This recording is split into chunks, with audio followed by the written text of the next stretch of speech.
The world will move into a cashless society.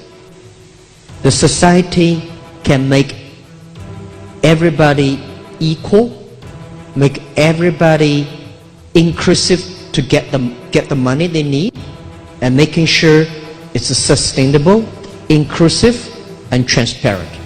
I hate corruption. I don't have opportunity, it's okay. But I don't want somebody through dirty way take away my opportunity. Let's not discourage the honest individual who wants to make a buck from getting involved.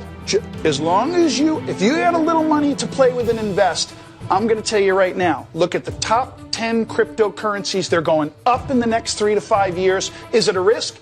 Absolutely. So's everything else. Why not make a buck? I'm excited about everything that the blockchain can change.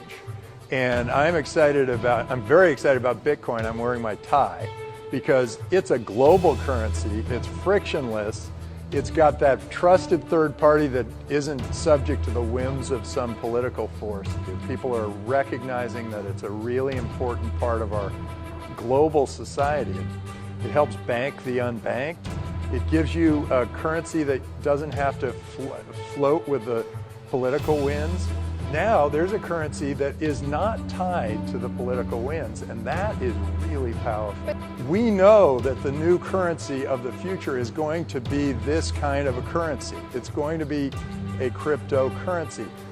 There's no reason to go back in time to fiat when you can actually move forward and say, this is the new currency of the future. This is so important for the world.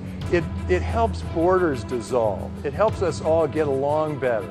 Having a global currency, that's just like magic. We're talking about a decentralized world, a decentralized process where peer-to-peer activity is common. You cannot legislate that. Well, you can, but then how are you going to enforce it? You'd have to have an enforcer in everybody's home. Well, we can't do that. So yes, they will enact legislation, people get around it, more legislation will be enacted, people will get around it, but in the end, governments will lose because the power of this technology supersedes and is way above the power of centralized government. For the first time, a way for the two of us to exchange value online without a third-party intermediary. It is a huge deal. It's a huge, huge, huge deal. In many ways, this feels like a second bite at the apple to build a new internet. And this bite is less about the technology. It's more about being a part of this movement to create a better future. Thank you. Money can buy happiness, then why is it so fabulous?